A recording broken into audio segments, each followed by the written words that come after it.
Welcome back everyone. ये हमारी दूसरी वीडियो है in the process of understanding financial accounting. जो इससे पहले वाली वीडियो में उसमें हमने बात की थी इवोल्यूशन ऑफ अकाउंटिंग के बारे में और हमने ये भी देखा था कि अकाउंटिंग क्यों ज़रूरी है, राइट। तो आज हम बात करेंगे थोड़े से फॉर्मल साइड के बारे में और हम देखेंगे अकाउंटिंग की एक फॉर्मल डेफिनेशन जो कि दी गई थी bye American Institute of Certified Public accountants.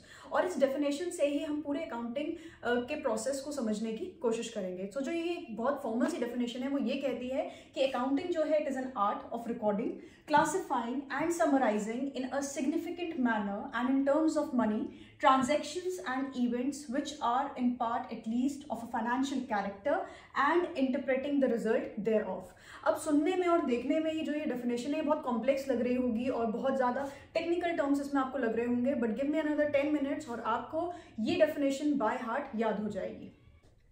इस डेफिनेशन में सबसे पहले हम कह रहे हैं that accounting is the art. सबसे पहले ये समझ लेते हैं कि इस वर्ड का मतलब क्या है। जब भी किसी चीज को करने के लिए एक प्रॉपर टेक्निक होती है, एक प्रॉपर तरीका होता है, तो उसे हम बोलते हैं आर्ट। और ये हमने देखा था लास्ट वीडियो में कि जब इवोल्यूशन ऑफ अकाउंटिंग हो रहा था तो सब ने जितने भी फॉर्मलाइज बॉडी थी उन्होंने ये बताया था कि अकाउंटिंग को किस तरीके से करना है, क्या क्या उसमें स्टेप्स होंगे। So obviously there are proper techniques to do this. Accounting को करने की, फाइनेंशियल अकाउंटिंग को करने की एक प्रॉपर टेक्निक है, इसीलिए हम कहते हैं कि अकाउंटिंग जो है वो एक आर्ट है। बहुत सारी बाकी डेफिनेशंस में जब आप बाकी डेफिनेशंस देखेंगे अकाउंटिंग की जो बाकी फॉर्मल बॉडीज ने दी हैं, तो वहां पर आर्ट के साथ साथ एक और वर्ड इस्तेमाल होता है विच इज साइंस। बहुत जगह ये भी लिखा होगा that accounting is a science. तो देख लेते हैं कि साइंस का मतलब भी क्या है। जब भी किसी चीज को करने के लिए proper organise set of principles होते हैं, ऑर्गेनाइज सेट ऑफ नॉलेज होता है, जैसे हमें ये पता है कि अकाउंटिंग को करने के लिए कुछ प्रिंसिपल्स यूज होते हैं, कुछ कंसेप्ट्स यूज होते हैं, तो इसीलिए अकाउंटिंग जो है वो एक आर्ट भी है और एक साइंस भी है। आर्ट वो इसीलिए है क्योंकि इसे करने के लिए प्रॉपर टेक्निक अवेलेबल है, और साइंस इसीलिए है because it is an organise body of knowledge, right. So art because इसमें इसे करने के लिए कुछ ना कुछ टेक्निक्स अवेलेबल है, और साइंस इसीलिए है क्योंकि it is an organise body of knowledge. तो पहली जो स्टेटमेंट है हमारी वो हमें क्लियर होगी that accounting is an art या फिर अकाउंटिंग इज अ साइंस। अब ये देख लेते हैं कि किस चीज की आर्ट है। It is the art of recording, classifying and summarising. अब सबसे पहले रिकॉर्डिंग, क्लासिफाइंग और समराइजिंग को समझने से पहले हमें डेफिनेशन में थोड़ा नीचे जाना पड़ेगा और हमें ये देखना पड़ेगा, यहाँ पर एक वर्ड लिखा हुआ है financial character, right, financial character. और यहाँ पर अगर मैं मार्क करूं इवेंट्स, ट्रांजैक्शंस एंड इवेंट्स, तो रिकॉर्डिंग, क्लासिफाइंग और समराइजिंग को समझने से पहले हम इन वर्ड्स पर आते हैं, transactions and events and financial character. अब हम यहाँ पर बात कर रहे हैं किसी भी बिजनेस की। तो किसी भी बिजनेस में कोई भी इवेंट होता है और उस इवेंट को जब हम पैसे के टर्म में मेजर कर सकते हैं तो उसे बोला जाता है ट्रांजैक्शन। तो कोई भी ऐसा इवेंट या ऐसी ट्रांजैक्शन जो किस नेचर का है, फाइनेंशियल नेचर का है, मतलब जिसे पैसे की टर्म्स में मेजर किया जा सकता है, ऐसी जितनी भी ट्रांजैक्शंस हैं हम उन्हें क्या करते हैं, हम उन्हें सबसे पहले रिकॉर्ड करते हैं, उसके बाद हम उन्हें क्लासिफाई करते हैं और उसके बाद हम उन्हें समराइज करते हैं। अभी हम डिटेल में समझेंगे कि रिकॉर्डिंग का मतलब क्या है, क्लासिफाई का मतलब क्या है और समराइजिंग का मतलब क्या है, लेकिन अभी हमें क्या समझना है कि अकाउंटिंग जो है वो एक आर्ट है। आर्ट में हम लोग क्या करते हैं, हम लोग फाइनेंशियल नेचर का जो डेटा होता है, फाइनेंशियल नेचर का जो ट्रांजैक्शंस होती हैं उन्हें हम लोग रिकॉर्ड करते हैं, फिर हम उन ट्रांजैक्शंस को क्लासिफाई करते हैं और फिर हम उन्हें क्या करते हैं, समराइज करते हैं। और समराइज करने के बाद हमें क्या मिलता है, हमें मिलता है कुछ ऐसा रिजल्ट जिसे हम बाद में इंटरप्रेट कर सकते हैं। जब हम पूरे फाइनेंशियल डेटा को समराइज कर देते हैं तो उसे एक ऐसा रूप मिलता है जिसे हम इंटरप्रेट कर सकते हैं। इंटरप्रेट यानी कि हम उससे फाइंड आउट कर सकते हैं कि एक बिजनेस ने कैसा परफॉर्म किया है। तो अगर मैं इस डेफिनेशन के मेन एलिमेंट्स की बात करूं तो इसके मेन एलिमेंट्स ये हैं। पहली चीज, ये एक आर्ट है। दूसरी चीज, यहाँ पे हम क्या करेंगे, रिकॉर्ड करेंगे, क्लासिफाई करेंगे, समराइज करेंगे और बाद में समराइजेशन के बाद हम क्या करेंगे, इंटरप्रेट करेंगे उन रिजल्ट्स को।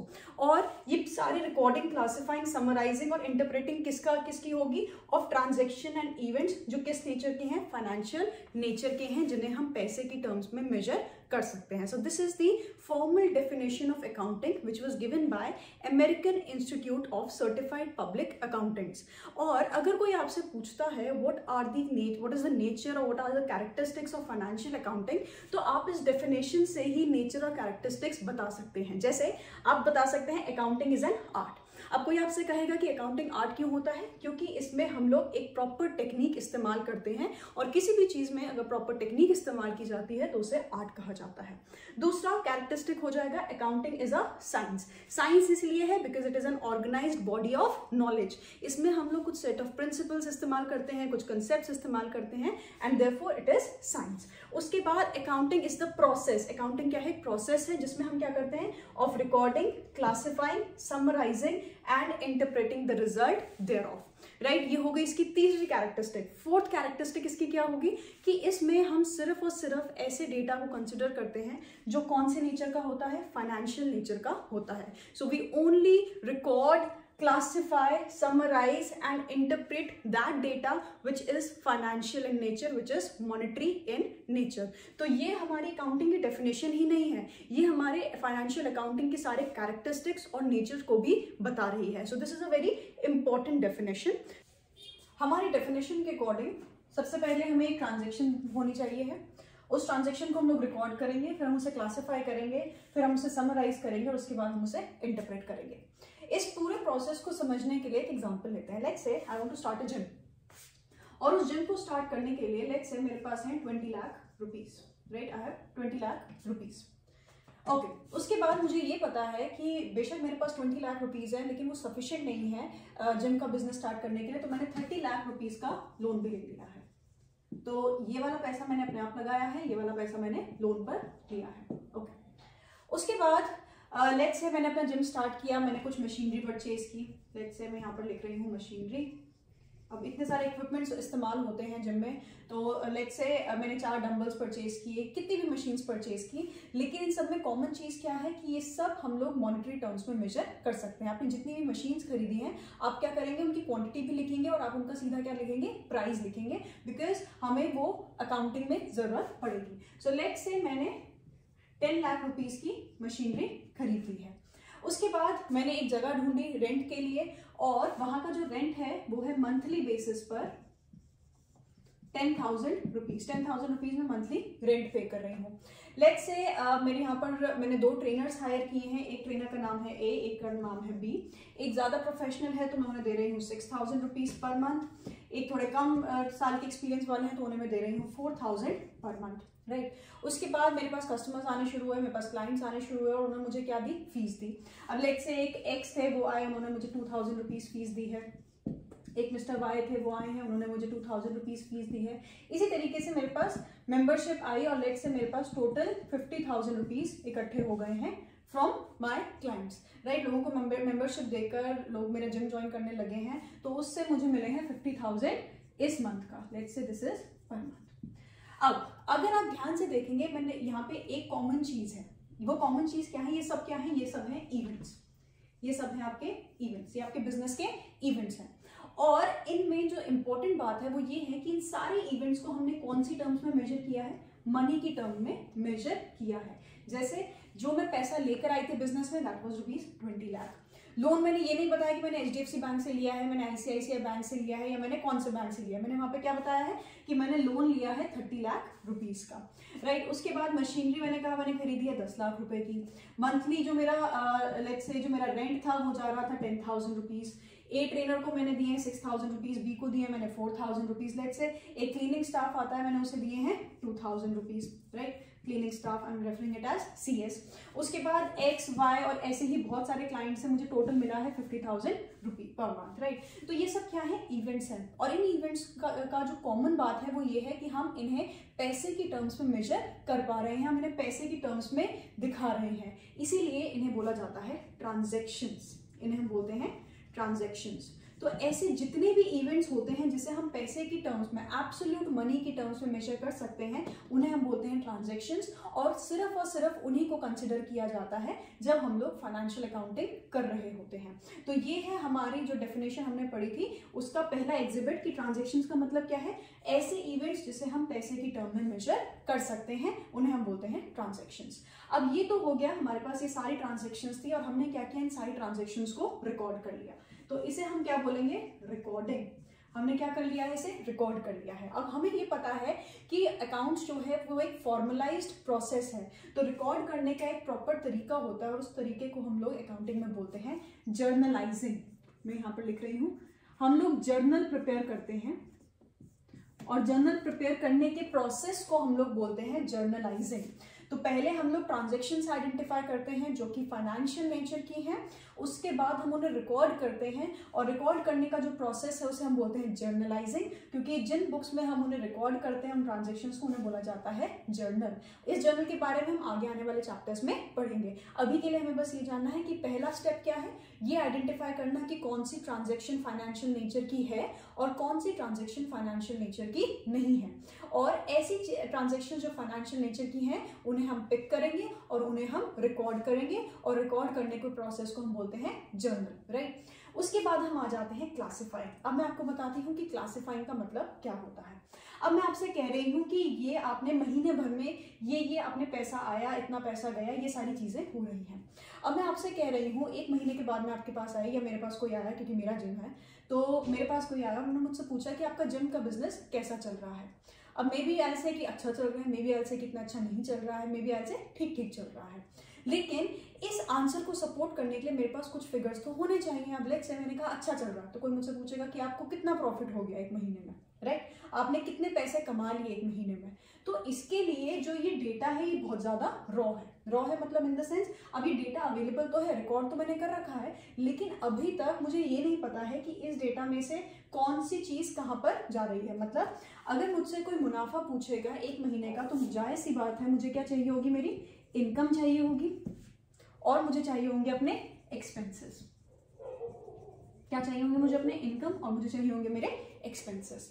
अब कोई मुझसे कहेगा कि अच्छा आपने तो पहली मशीनरी खरीद ली 10 लाख रुपए की, इतना ज्यादा खर्चा कर लिया, तो आपको मुनाफा कहाँ से हुआ होगा। तो आप उन्हें कहेंगे कि ये खर्चा नहीं है, ये तो आपने क्या किया है, अपने जिम के बिजनेस में इन्वेस्टमेंट की है। मतलब अगर आप ये पैसा लगाओगे नहीं तो पूरा बिजनेस चलेगा ही कैसे, राइट। एक्सपेंस क्या क्या है, आपने जो महीने का रेंट पे किया है, आपने लोगों को जो सैलरीज दी, अपने ट्रेनर्स को जो सैलरीज दी हैं, आपने जो क्लीनिंग स्टाफ को सैलरीज दी हैं। इनकम क्या है, इनकम है जो आपके जो जिम में मेंबरशिप लेने आए थे लोग, उन्होंने जो पैसा दिया है। तो अब हम क्या कर रहे हैं, जितने भी हमारे पास ट्रांजैक्शन थे हम उन्हें क्लासिफाई कर रहे हैं, मतलब हम उन्हें स्पेशल हेड्स के अंदर बांट रहे हैं। अब जैसे ये वाला हेड क्या है, इनकम का हेड है, ये वाला हेड किसके अंदर है, एक्सपेंस का हेड है, तो इसे हम बोलते हैं क्लासिफाइंग। तो सबसे पहले हमारे पास क्या है, बहुत सारे इवेंट्स हैं, उन इवेंट्स में से हम पुल आउट करेंगे कि कौन कौन सी चीजें जो हैं वो हम एक फाइनेंशियल अकाउंटिंग में कंसिडर कर सकते हैं, मतलब कौन सी ऐसी ट्रांजेक्शन्स हैं, कौन से ऐसे इवेंट्स हैं जो फाइनेंशियल हैं नेचर में। उसके बाद उन्हें रिकॉर्ड कर देंगे। रिकॉर्ड करने के बाद उसे मीनिंगफुल करने के लिए, उस डेटा को रिफाइन करने के लिए हम क्या करेंगे, उसकी क्लासिफिकेशन करेंगे। तो अकाउंटिंग क्योंकि एक फॉर्मल प्रोसेस है, जैसा कि मैंने पहले बताया, तो क्लासिफाइंग का जो प्रोसेस होता है उसे हम करते हैं by preparing a ledger. By preparing a ledger. So repeat after me. पहले जब हम ट्रांजेक्शन रिकॉर्ड करेंगे तो ट्रांजेक्शन रिकॉर्ड होती है जर्नल में। उसके बाद जब हम उसे क्लासिफाई करेंगे तो क्लासिफिकेशन होती है लेजर में। ओके, आई होप इतना आपको क्लियर हो गया है। उसके बाद हम आते हैं, अब मैंने आपसे कहा कि इनकम आ गई, एक्सपेंस आ गए। अब लेट्स से आपने टोटल कर लिए अपने एक्सपेंसेस जितने भी, लेट्स से और भी बहुत सारे एक्सपेंसेस थे, और टोटल एक्सपेंसेस जो थे वो आए आपके इस बार 45,000 और इनकम थी आपकी 50,000, राइट। तो अब ये क्या है, 50,000, ये है 45,000। तो अब आप क्या करोगे, अगर मैं आपसे पूछूं कि आपको कितने का प्रॉफिट हुआ है, तो प्रॉफिट किसके बराबर होगा, जितने भी आपकी इनकम हुई है उसमें से अगर आप अपने एक्सपेंसेस को माइनस कर देंगे तो इस हिसाब से 50,000 माइनस 45,000 आपके पास आ जाएगा 5,000 रुपीज का प्रॉफिट, राइट। तो ये हम क्या कर रहे हैं, ये है समराइजिंग का प्रोसेस। ये क्या प्रोसेस है, ये है समराइजिंग का प्रोसेस। तो इसे हम बोलते हैं, ये है नेक्स्ट स्टेप हमारा फाइनेंशियल अकाउंटिंग में, जिसे हम बोलते हैं समराइजिंग। और समराइजिंग किया जाता है bye preparing profit and loss account and your balance sheet. Profit and loss account and balance sheet classifying किया हमने लेजर बनाकर, उसके बाद profit and loss account and balance sheet. लेकिन क्लासिफाई से समराइजिंग के बीच में, प्रॉफिट एंड लॉस अकाउंट और बैलेंस शीट बनने के उसमें बीच में और भी बहुत सारी चीजें प्रिपेयर होती हैं, जैसे यहाँ पे आपका ट्रायल बैलेंस भी बनता है, यहाँ पे आपका बनता है ट्रायल बैलेंस। ये सारे फॉर्मल टर्म्स हैं, क्योंकि अकाउंटिंग एक फॉर्मल प्रोसीजर है तो ये सारे फॉर्मल टर्म्स हैं। तो सबसे पहले जर्नल बनता है रिकॉर्डिंग के लिए, उसके बाद क्लासिफिकेशन के लिए लेजर बनता है, उसके बाद क्लासिफिकेशन से समराइजिंग पे जाने के लिए हमारे पास आता है ट्रायल बैलेंस, और समराइजिंग में हम लोग बनाते हैं profit and loss account and balance sheet, right. तो ये होता है समराइजिंग। अब मैंने आपसे कहा कि पिछला अब 1 साल हो गया है मुझे अपने बिजनेस रन करते हुए, मुझे ये देखना है कि हर महीने मुझे कितना मुनाफा हुआ है या कितना नुकसान हुआ है। तो मैंने स्टार्ट किया जनवरी से। मैंने कहा जनवरी में मुझे मुनाफा हुआ था 5,000 का, फरवरी में मुझे मुनाफा हुआ था अगेन 5,000 का, देन उसके बाद आते आते मेरा मुनाफा हो गया 3,000 रुपए का, और फिर towards the end of the year मेरा मुनाफा फिर से बढ़ने लगा। अब जो ये हर महीने का ट्रेंड है, ये हर महीने का जो प्रॉफिट है, ये हमें कुछ ना कुछ ट्रेंड बताएगा। हम इस रिजल्ट को क्या करेंगे, इंटरप्रेट करेंगे कि ऐसा क्यों है कि जनवरी के महीने में आपका जो प्रॉफिट मार्जिन था वो सबसे ज्यादा हाई था, उसके बाद वो थोड़ा कम हुआ और उसके बाद वो फिर से बढ़ने लग गया, क्या रीजन है। तो बहुत सारे रीजन हो सकते हैं, जैसे न्यू ईयर रेजोल्यूशन लेते हैं लोग, तो जनवरी में सबसे ज्यादा मेंबरशिप आई, राइट, और मेरा जब नया था तो लोगों को लगा कि नए इक्विपमेंट्स होंगे, अच्छे इक्विपमेंट्स होंगे, इससे ज्यादा लोग मेरे पास मेंबरशिप लेने के लिए आए। उसके बाद टुवर्ड्स द मिड जून जुलाई में बहुत ज्यादा गर्मी हो रही थी, ज्यादा लोग जिम नहीं आते थे, तो इस वजह से मेरे प्रॉफिट मार्जिन जो थे वो कम हो गए। अब इसे हम बोलते हैं इंटरप्रेटिंग द रिजल्ट्स, इसे हम बोलते हैं इंटरप्रेटिंग द रिजल्ट्स। तो उसके बाद आता है इंटरप्रेटिंग द रिजल्ट्स। और जब ये सब कुछ हो जाता है तो दोबारा हम क्या करना शुरू कर देते हैं, अगला साल शुरू होगा तो दोबारा हम क्या करेंगे, हम सारी ट्रांजैक्शंस को रिकॉर्ड करना शुरू कर देंगे, फिर से क्या करेंगे, उन्हें क्लासिफाई करेंगे, फिर समराइज करेंगे और फिर इंटरप्रेट करेंगे। और इस तरीके से जो हमारा पूरा अकाउंटिंग का प्रोसेस है वो चलता रहता है और ये एक साइकिल फॉर्म करता है, इसीलिए हम इसे बोलते हैं अकाउंटिंग साइकिल। हम इसे बोलते हैं अकाउंटिंग साइकिल। तो अगर आपके पास एग्जाम में क्वेश्चन आता है अकाउंटिंग साइकिल का, तो आप क्या कहेंगे, अकाउंटिंग साइकिल एक सर्कुलर फ्लो दिखाता है। किस चीज का, सबसे पहले हम ट्रांजैक्शंस को आइडेंटिफाई करेंगे, ऐसे इवेंट्स को आइडेंटिफाई करेंगे जो मॉनेटरी है नेचर में, जो फाइनेंशियल है नेचर में। उसके बाद आइडेंटिफाई करने के बाद हम उसे जर्नल में रिकॉर्ड करेंगे। उसके बाद हम उसे क्लासिफाई करेंगे यूजिंग अ लेजर अकाउंट। उसके बाद लेजर के बाद हम क्या करेंगे, समराइजिंग का प्रोसेस स्टार्ट करेंगे। उसमें हमारा बनेगा trial balance, profit and loss account, balance sheet. और उसके बाद समराइजिंग के बाद जो हमारे पास डेटा अवेलेबल होगा, हम उससे इंटरप्रेट करेंगे कि हमारा बिजनेस कैसा परफॉर्म कर रहा है। और इस तरीके से इस पूरे प्रोसेस को हम कहते हैं अकाउंटिंग साइकिल। आई होप ये आपको क्लियर है। और यही चीज हमने डेफिनेशन में भी देखी थी, जहां मैंने आपको ये बताया था that accounting is an art of recording, classifying, summarising and interpreting the financial data. और ये फाइनेंशियल डेटा क्या है, सारी ऐसी ट्रांजैक्शन, सारे ऐसे इवेंट जिसे हम फाइनेंशियल टर्म्स में, इकोनॉमिक टर्म्स में, पैसे की टर्म्स में मेजर कर सकते हैं। तो आज की वीडियो जो थी वो हमारी थी इस बारे में कि पहली चीज जो अकाउंटिंग है उसकी एक फॉर्मल डेफिनेशन क्या है, हमने एक फॉर्मल डेफिनेशन देखी। उस फॉर्मल डेफिनेशन में हमने की पॉइंट्स जो थे, अब वो की पॉइंट्स क्या थे, you have to repeat after me. It is an art, दूसरी चीज ये एक साइंस है। उसके बाद हमने ये देखा कि हम लोग सिर्फ और सिर्फ फाइनेंशियल ट्रांजैक्शंस यानी कि फाइनेंशियल इवेंट्स को कंसिडर करते हैं। उस फाइनेंशियल डेटा के साथ हम क्या करते हैं, उसे रिकॉर्ड करते हैं, उसे क्लासिफाई करते हैं, उसे समराइज करते हैं और उसके बाद इंटरप्रेट करते हैं उस डेटा को। तो ये थी हमारी all inclusive definition of financial accounting, जिसमें से हमारे पास फाइनेंशियल अकाउंटिंग की कैरेक्टरिस्टिक्स और नेचर भी आ गया हमारे पास, और अकाउंटिंग साइकिल या अकाउंटिंग का जो पूरा प्रोसेस है हमें वो भी समझ में आ गया। सबसे पहले हम ट्रांजैक्शंस को आइडेंटिफाई करेंगे, उसके बाद हम उसे रिकॉर्ड करेंगे जर्नल बनाकर, JOURNAL जर्नल। उसके बाद हम क्लासिफाई करेंगे लेजर बनाकर, क्लासिफाई से हम लोग समराइज करेंगे, trial balance, profit and loss account और बैलेंस शीट बनाकर, उसके बाद हम इंटरप्रेट करेंगे।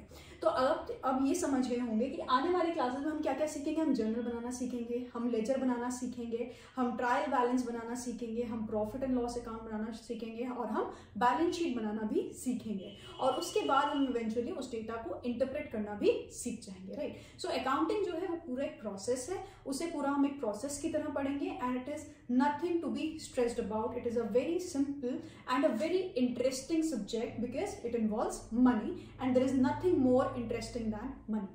Thank you. Until next time. Thank you for watching the complete video. अगर आप 11th 12th या फिर ग्रेजुएशन लेवल के स्टूडेंट हैं, या फिर आप कोई भी ऐसे स्टूडेंट हैं जिन्हें फाइनेंशियल अकाउंटिंग में इंटरेस्ट है, उन्हें फाइनेंशियल अकाउंटिंग पढ़ना है या इकोनॉमिक्स पढ़ना है, तो प्लीज़ नीचे कमेंट सेक्शन में बताते रहा कीजिए हाउ कैन आई इम्प्रूव, और कौन कौन सी ऐसे टॉपिक्स हैं जिस पे आपको वीडियोज़ चाहिए हैं, and I will try to help you guys, and thank you so much for your support.